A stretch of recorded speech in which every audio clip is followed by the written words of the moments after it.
Hey, what's going on, everybody? It's KG Chaos. In this video, we're going to talk more about Red Dead Redemption.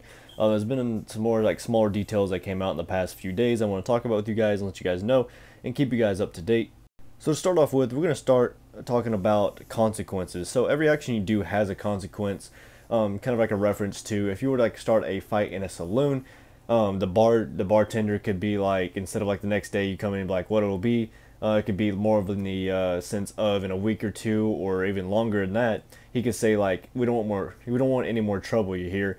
So pretty much the consequences that you put yourself in can result for probably a little bit, or can result for the rest of the game depending on how bad it is. So watch what you guys do when you guys consequences, because they do matter, and it's no telling how long they will last. It's probably gonna last. If it ain't as bad, it won't last as long. But if it's something really bad, it can last the whole time you play the game, and the NPC will never forget it. So for the past few days, Rockstar has let a few companies and certain people actually play their game, a beta stage of the game, so they could actually play it and let us guys know some questions and stuff like that.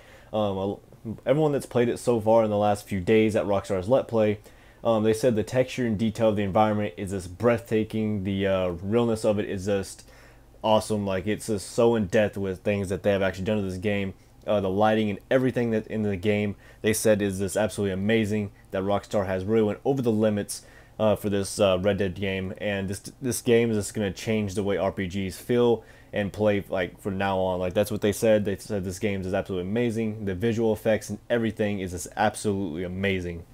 They said the texture and stuff are so breathtaking that you'd be doing a mission and get sidetracked, but just want to walk around and look at all the forest areas and everything like that. They said it just takes your breath away, and that it just makes you just get sidetracked and just wanting to walk around and see all the visual effects that's in this game that Rockstar has put in the game for us to see and work so hard to do for this type of reaction. I really can't wait to play this game and actually go into the forest or mountains, whatever it is, and actually be like, wow, this is absolutely amazing. These visual effects are just awesome. They also said weather is actually a big thing in the game. It actually does change, as in it could be a dim then a dark day, or a rainy then a sunny.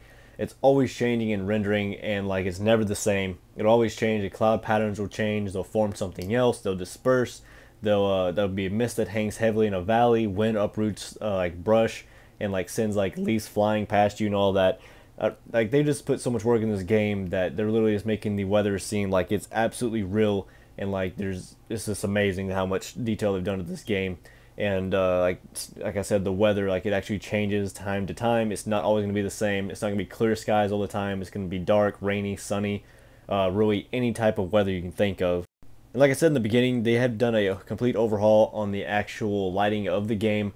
Someone that played it said that he was inside a train, and as soon as he got outside the train, it was dark time outside. So there was lanterns that are on the side of the train, and he said it just creates a pool of light that the lantern gives off, and it just has amazing lighting, and it doesn't spread forever far. It literally makes shadows appear, everything appear with just a little lighting that it has, and this makes the game look that much better at nighttime when you actually see these little pools of light that are from a certain source that will only go a certain distance they actually would, and that's just awesome. And while playing the missions, they said that they'd get sidetracked so easily because of these little events that would happen around them. Once there was this woman that was under a horse, and she needed help getting pulled out from under it and get a ride back into town. There was a local bounty from a sheriff that was it was for a doctor selling questionable medicine. There's so many things in this game they said that you could just instantly do, and things that would just happen at moment notice. And there's hundreds of them, that these little events that'll happen, maybe a shootout, something like that. They said there's hundreds of them that could happen in game while you're just doing something, get you distracted so easily that you literally just go after them and forget what you are doing. And also with the camp that is in game, the actual gang hideout that you can actually go to, you don't have to do the mission stuff for it. It's totally optional, but there are things in the camp that you have to do to actually get certain quests or something like that. There's hidden benefits, upgrades, all these little things that you can do when you help your camp. Also, when you can sit down and tell stories. Once in a while, there'll be a guy that actually comes to you and is hey, let's go to the nearest town and get a drink. You can do that. There's so many things that this game allows you to do and lets you do, that it's just truly amazing that they've put all these hidden things in this game. I can't wait to see what else is hidden in this game to find out that you can actually do. And when you're in a town, or it can literally just be on the road, you can talk to any NPC. You can greet them, you can learn something from them, or you can intimidate them or hold them up. Whatever you really want to do. Sometimes your restraint will be rewarded, but sometimes you'll regret not giving them both the barrels while you had the chance. Literally, conversations go from person to person. Take a farmer, for instance. He would react differently to you than a sheriff because just with the fact he's something else. He's a farmer, he's not a sheriff. So everyone has their role, and everyone will react to you in a different way. You can talk to any NPC, it doesn't matter who it is. It can be like a little light conversation, but any NPC you can talk to, which I find really awesome. Alright, so next I'm going to talk about weapon customization. So every weapon has an insane level of customization. Like rifles, they have different metal types that you can swap. Handles can be added and removed, and even be engraved. That's really awesome to be able to actually engrave something, that they put that much time to make it where you can do that. Also, you need to clean your weapons regularly because they will degrade through use, meaning they will need to be repaired. Again, this may deter you from actually wanting to pump everyone that you see with lead, because you will have to take care of your weapons and clean them and fix them. Another thing that is visually on weapons is that whenever you shoot them, there's more of a thump to them. They actually sound like more of that weapon, and they have more sparks and stuff that fly. Just all around makes it feel like you're actually shooting a weapon.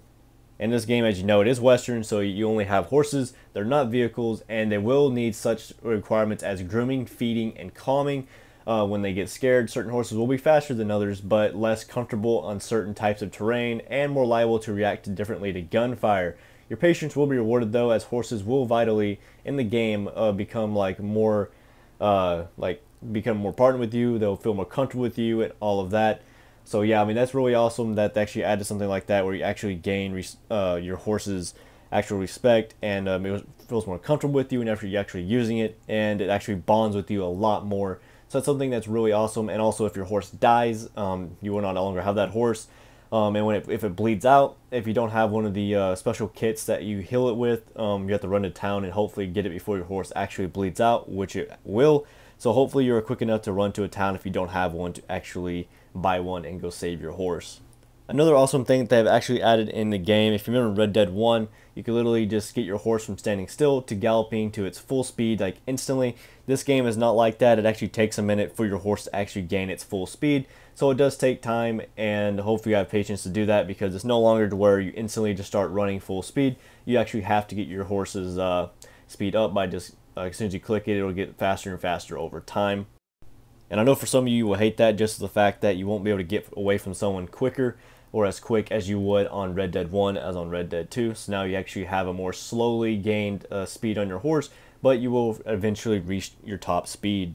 So now let's go ahead and get into Arthur's character. Arthur has to eat, he has to rest, and he needs to wear like a jacket. Say you go up in the mountains where it's cold, he has to wear a jacket, so he does need special needs. So make sure everybody takes care of that. Also, if he gets covered in mud, blood, or some type of like unholy mixture, he needs to wash, because if he doesn't, he's gonna have other people are gonna treat him according to his appearance. Also, your beard and hair will grow real time, and you have to, if you want to have a certain hairstyle or something like that, you have to have that hair to work with it. Also, if he eats too much, he will pack on weight, so make sure you don't eat too much and become fat, because you probably will run very fast. And also, if he runs a lot, it will increase his stamina, as in GTA 5, he ran a lot, it kind of increased your stamina. I don't know if it did or didn't, but it said it did. So also, I forgot to mention about the horses. You and your horse can only carry what it physically can carry. There's no empty, like, bottomless pockets that you can just stick stuff in. Whatever's there, like, he can only carry, and you can only carry what you can physically carry. You can't just have all these little, like, invisible pockets and bottomless pockets you just stick stuff in and just have an unlimited amount of stuff. You do have a certain amount of space that you can carry. Another thing that was mentioned from someone that actually played the beta is whenever you use Deadeye, I'm pretty sure it's going to be like one of the actual, because there's like 5 different stages of Deadeye. It's going to be one of the stages you unlock it. I bet it ain't going to be the first one. But whenever you use Deadeye, it shows all the vital organs, so you can place your shot there and shoot them and kill them. In this game, there's no like people that can just tank bullets. But so whenever you shoot someone, if you shoot them in the vital, they will die or eventually die. If you shoot them in the head, they instantly die. This isn't going to be like other games where you just keep shooting someone and they die, and then eventually you shoot them enough and they will die. This way, it's going to be shoot them in the vital, they will die or eventually die here pretty soon, which I think is absolutely amazing. I'm glad they're adding that, because I hate having to just keep shooting someone and tanking them instead of, like, shoot them in a vital area and kill them instantly. There will be no bullet sponge NPCs, which I find awesome, and I cannot wait to actually shoot someone in the head and just kill them instantly instead of shooting them in the head and they get back up and then they start shooting me. Also, one of the extra trailer scenes, you'll see someone sitting outside a train, then point a gun at somebody. That is whenever you actually rob trains. People will be outside on their knees. You need to let them go, shoot them, or take them hostage. It's up to you. But remember, your consequences do have, your actions do have consequences. I put that backwards. But yes, every action that you do has a consequence. So if you take them hostage or shoot them, you're probably going to have way worse consequences than you just leaving them there and letting them live. And as I said earlier, there's hundreds of events that can happen in the world. One I'm going to say, for example, is there's a guy bitten by a snake, and you can go over to him and suck the venom out of his wound or whatever and spit it out. That's one thing you can do. You can shoot him or something like that. But that is one event that can happen that this makes this world even better. And like I just can't wait to see all the events that can unfold when I'm playing this game and just get distracted by everything. So I'm going to talk about hunting and the awesome visual effects that it does. So when you skin an animal, it actually shows you sticking your knife in its gut, cutting it, pulling back its skin, taking it off, and sticking in your rough sack. So that's really awesome. I cannot wait to actually start skinning animals and see just how gory it actually is, because that's amazing that they put that much detail in the game where it actually shows you skinning a animal the right way and everything. I know in Red Dead 1 it showed you like stabbing it, but it was like over the animal, so you couldn't really see exactly what was going on. But the animal was like skinless whenever, or furless whenever you actually took it all off. Something else that happens in game, after you actually take like your deer off and sell its meat and stuff, make sure you wash the blood off your horse, because the blood on your horse will attract predators, and predators is not what you want, because if your horse dies, it dies permanently, and you really don't want that, because I would not want that. Because thinking you put all that time into your horse and then it just dies, that's something that I really don't have to face, but I guarantee every one of us is going to have to face it during our gameplay, either getting shot and you won't be able to heal it, or just dies by a pack of wolves, because if you leave it somewhere, it will eventually get like attacked by a predator. You really don't want that. I don't want that, so let's try to stray from that. Also, if your horse isn't near, you can whistle and it will eventually get to you. And like the previous Red Dead 1, it won't instantly teleport to you like it did. Wherever it's at, it has to make its way to you, so it will take longer for your horse to actually arrive for you to actually get it. And I have a few more things now to before I wrap up this video. So you can pretty much search through any drawers in the game, as you guys already know. You can knock on all the doors, or you can beat them down. Consequences, like I said again. You can hide bodies that you actually kill, which I find awesome, because get you out of like harm's way, or get you from out of the direction of the police and everything like that. You can talk to every single NPC, whether it be a long conversation or just a little short conversation like howdy or something like that. You can go into every building. That's pretty much the thing right now that everyone that has been playing the beta has said that they can do. Is pretty much you can go into any building that you want. You can search any drawer, all of that. So that's really awesome. I can't wait to just go into a home, sneak into one, maybe steal some stuff and all of that. Just make sure you guys just be careful when you're doing stealth. I'm pretty sure stealth's going to be a thing in this game, so just make sure you guys are very wary of what time of day it is. Probably best going at night when everybody's sleeping, so it's easier to steal things. But yeah, guys, that is pretty much it for this video. There was a lot of details that were released by a few people that actually went and played the beta these last few days. I'm really excited for this game to see all these visual effects, the horses, the way everything reacts to you, the way the environment reacts, the wilderness, how you react.